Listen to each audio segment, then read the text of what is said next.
Throughout Russia's invasion of Ukraine, we have seen countless examples of betrayal in Russia, reaching every single level of the Russian military as well as every single level of Russian society.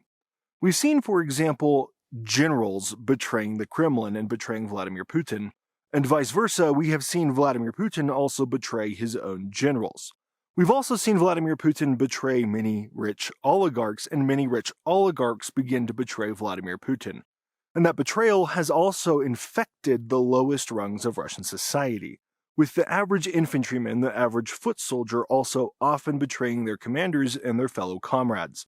We've seen Russian soldiers betray their comrades directly by abandoning them on the battlefield. We've seen them betray their comrades by lining their pockets, by selling their gear, so that when they went into battle, the people who were actually doing the fighting were equipped only with fake gear or knockoffs. And this betrayal has, of course, had a devastating effect on the Russian military and also on Russian society. But this winter, all of these betrayals will look small in comparison to what is likely coming. Right now in Russia, things seem to be shaping up for what could potentially be the biggest betrayal in all of Russian history. And trust me, that is saying a lot. And it has a lot to do with that white stuff on the ground behind me, which is already falling here in Utah, and will certainly be falling with a vengeance very soon in Russia itself. And in all of this context, we see General Winter, Russia's most famous soldier, its most effective soldier, potentially turning its back on Russia and working directly against them. Now, to some, this might sound dramatic, because in Russia's war against Ukraine, they have already faced several winters, and things have typically turned out just fine. But this year, things appear to be happening a little bit differently, where for the first time in the modern era, Russia is entering the harshness of winter completely unprepared. And they're unprepared in several ways, but most importantly, they are unprepared when it comes to having energy, gasoline, heat, and they are also unprepared when it comes to having dependable logistics and supply lines. Yes, to their soldiers on the front lines, but also to a lot of civilians on the home front. This winter is shaping up to be a really rough winter for Russia, and I wanted to make this video to explain exactly how bad things currently are, and how bad things could be if Russia does not find a solution to these problems. And even if they do find a solution to these problems, it will certainly, not almost certainly, but it will certainly be at a very high expense to themselves, meaning that when they come out of the winter, their economic problems will be far more severe than they already are. Russia is in a lose-lose situation. Now, I don't want your winter this year to be as bad as the winter in Russia is likely to be, and one way to prepare for that is by getting a head start on unique Christmas gift ideas. One of the best I've come across this year comes from my sponsor, Hungry Minds, publishers of The Book, the ultimate guide to rebuilding civilization. Now, this is not just a regular book. It actually started as a viral Kickstarter project, and when you hold one for yourself, it's easy to realize why. The book is a captivating illustrated encyclopedia that takes you on a fascinating historical journey through the most significant human inventions. It has over 400 pages with hundreds of unique handmade illustrations, like engineering drawings and medieval art of the most amazing inventions of humankind. Over 50 experts worked on the book, from artists to architects to scientists to designers, and it really shows in the craftsmanship. Everything from the thick matte paper to the really nice laminated cover and the incredible attention to detail. It's not just a book. It's a fun and engaging way to explore history, and it's a perfect gift for collectors, parents, friends, colleagues, children, or even yourself. If you want to get your hands on the book, now is a good time. Viewers of my channel can actually get a 10% discount by using the link in the description or scanning the QR code on screen and using the code Warburg10. You'll definitely want to order yours soon to get it before the holiday season, so don't delay, and if you want one, order it today. The reason Russia is going to have such a rough winter this year can be summed up in 3 words: Ukrainian drone strikes. However, just saying that could make the problem seem a whole lot more simple and a whole lot more solvable than it really is. Because the reality is right now in Russia, they are facing a year where Ukraine has struck Russian infrastructure more than they ever have. In fact, what I've described this as before is that in previous years leading up to this, Ukraine was striking Russian infrastructure on a somewhat irregular, sporadic basis to try to bleed Russia dry of parts and materials and labor and things like that. But now Ukraine has reached a point where a switch has been flipped, and they're now actively trying to take strategic targets offline, especially oil refineries, but also certain rail lines and things like that. We'll discuss it all. And it really seems like Ukraine is trying to choose this winter as a period of time to do maximum damage to Russia, both to Russian society and to the Russian economy. And when we peel back all of these layers and we look at them specifically in the context of the upcoming winter, we realize how bad things really are. Let's start with a thing I've talked about a lot on this channel, which is the Ukrainian drone strikes on Russian refineries, which at this point I'm beating a dead horse when I say these have created extremely long fuel lines throughout a huge percentage of Russia, and that is only increasing with each passing day as Russians are having a harder and harder time getting their hands on gasoline. Now, that is obviously just on its surface going to be a problem for any country going into the winter because you need to have gasoline and fuel to be able to transport yourself and to get certain supplies and to safely navigate the winter. But the problem is actually far bigger than it looks on the surface. Because Russia has had so many refineries be struck and basically taken offline or taken largely offline, they have had to run all of their refineries in a state of basically business as usual, and that hasn't been sufficient in and of itself. And what that actually means is that normally at this period of the year, Russia's refineries would be preparing for their winter-grade gasoline, their winter-grade diesel, and they would be having to go through a process of retooling and reconfiguring these facilities. Right now, it appears that this process has not even been able to be started because these facilities are still trying to keep up with the demand for today. And that means that even if Russia were magically able to solve its gasoline problem today, there are going to be guaranteed shortages in the winter because you can't turn these facilities over overnight. And actually, once the winter freeze hits, once the winter cold hits, it becomes harder to switch these facilities over, and perhaps in many cases, even impossible. And so in this way, we see that the refinery strikes that Ukraine has been doing are worse for Russia than it looks on the surface. However, this problem gets even worse when you look at the possible solutions that Russia can pursue for this. Russia keeps saying that the problem is temporary and it's going to be resolved soon, but when you look at the actual ability for Russia to resolve the problem, you see something completely different. Obviously, they're not going to be able to stop the Ukrainian strikes on the refineries, or they already would have. And obviously, they're not going to be able to quickly rebuild or repair all of their facilities, because we already know that these things can take weeks at a time. There's limited labor pool to do that, and you actually can't simultaneously repair every facility, even if the Ukrainian strikes did stop. And so to solve their problem, Russia has turned to China to import gasoline, which is hugely ironic because Russia as a country, basically their income comes from them selling oil and gasoline products to other countries.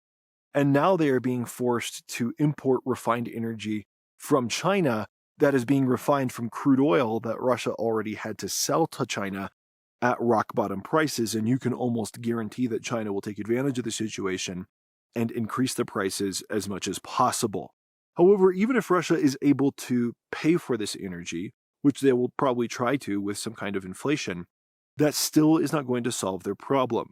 When we look across when we look across Russia at the refineries that Ukraine has been striking, we see that these are very spread out across all of Russian territory, and there is a reason for that. The reason you have refineries spread out across large swaths of territory is to lower transportation costs, or in some cases because the transportation networks don't exist linking all these spots together, so you need a refinery to serve each spot.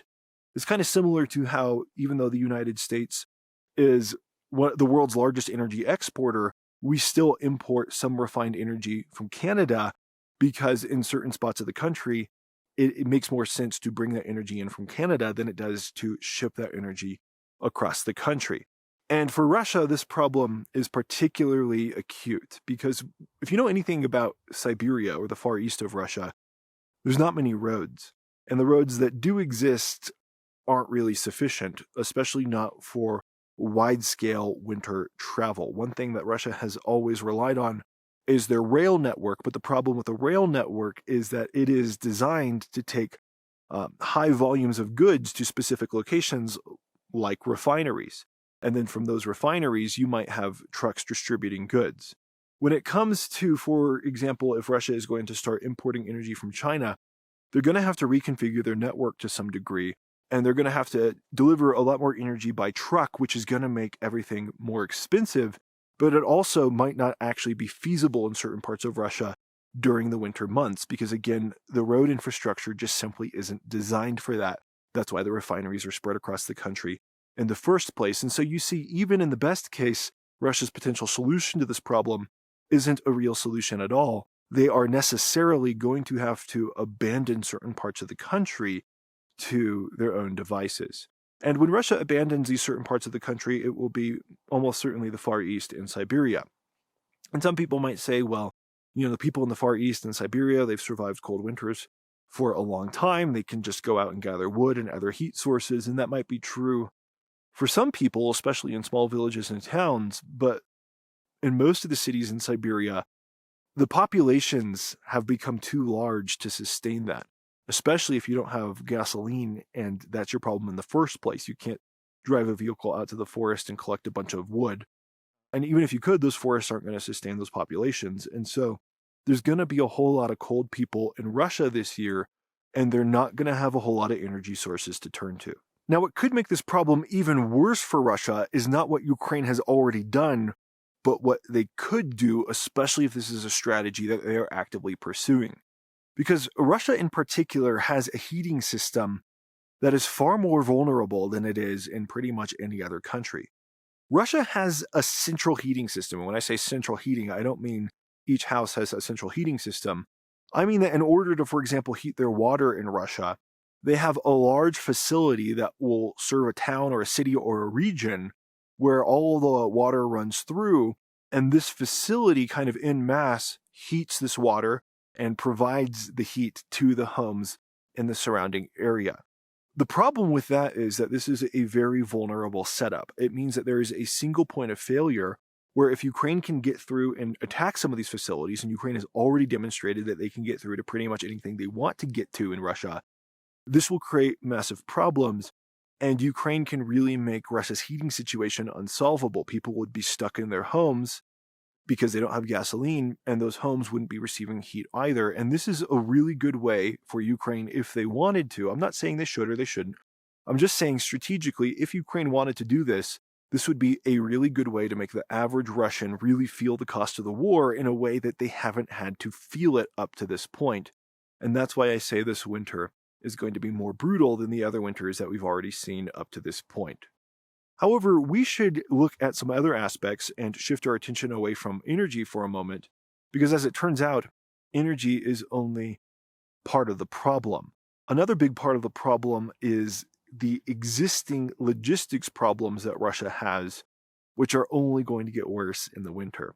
People are very familiar with the fact that Ukraine has been striking a lot of Russian logistics targets, whether that be rail hubs, rail depots, different warehouses, things like that, to prevent Russia from getting supplies to its frontline troops.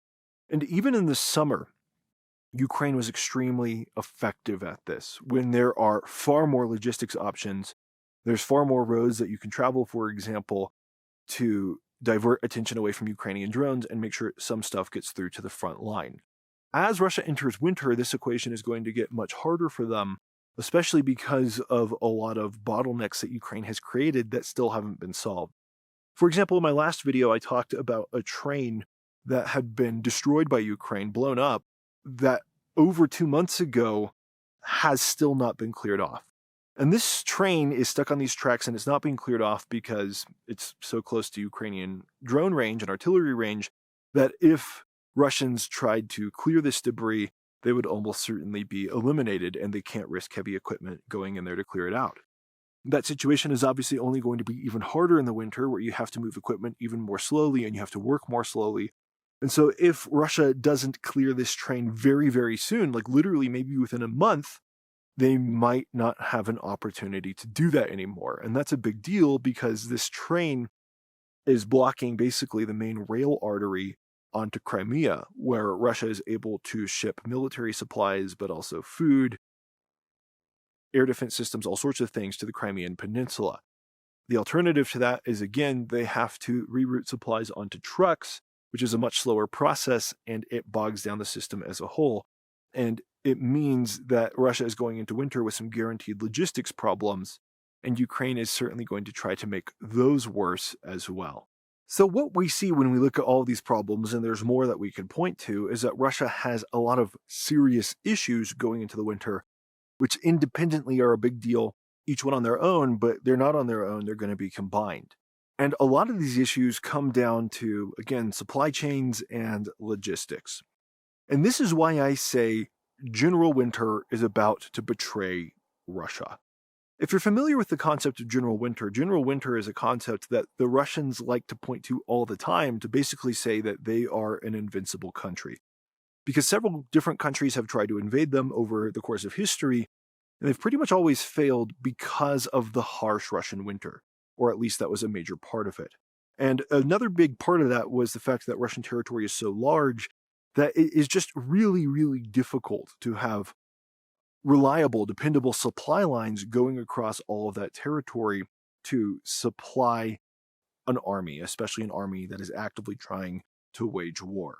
However, when we really look at the situation right now, Russia cannot look to General Winter and boast about how this makes them invincible, because actually, in the situation they're now in, the tables have turned, and General Winter is what is making Russia vulnerable. First and foremost, Russia is the one who now has the long supply lines going across Russian territory to get to the front line. And secondly, and this goes hand in hand with that as well, Russia is on the offensive, not the defensive. The reason General Winter is effective is because it spreads an invading army too thin. It doesn't allow them to concentrate enough troops. Those troops become vulnerable to the elements and they can't get enough food and heat, etc., etc. Russia is now the attacking army. And the country they're attacking, Ukraine, can also claim just as much credit to General Winter as Russia can, because at the times that Russia was invaded where General Winter helped them win those wars, Ukraine was a part of Russia or a part of the Soviet Union. So now we see Ukraine with the same General Winter advantage that Russia wants to claim access to, but in reality, Ukraine has the real version of the advantage. Russia's version is no good. Now, in fact, when we look at this, there is historical precedent for this as well. If Russia says that General Winter is always their ally, that is a very selective reading of history in the first place, because in fact, Russia has lost to General Winter in the past, and that was during the Winter War where Russia attacked Finland, or rather the Soviet Union attacked Finland. And some people will say that Finland actually lost that war because they conceded territory, or maybe the war was a draw, but the reality is Finland had a tiny population compared to the Soviet Union that was invading them. And the Soviet Union felt the need to abandon their objectives because the Finnish people fought the Russians back so effectively alongside their ally, General Winter. And so it turns out that General Winter is an equal opportunity opponent. The reason General Winter is so brutal is not because, people from Western Europe are really sensitive to the winter and Russians are invincible to it. In reality, Russian people are just people too. Their physiology, their biology is the same as any other human being. And what that means is that if they are exposed to the winter in the same way, they will suffer the same things. They will suffer frostbite, hypothermia, they will freeze to death just as easily as anybody else. Russians might be more used to those cold conditions, and so they might be more used to functioning in those cold conditions. But that is not like they have a superpower. It's just that they know how to actually prepare appropriately. They know how to dress appropriately, eat appropriately, all those things to make sure that they survive the winter. But if supply chains break down, all of those things go away. It doesn't matter much if you know how to dress properly for the winter if you can't get access to the proper clothing, the proper equipment.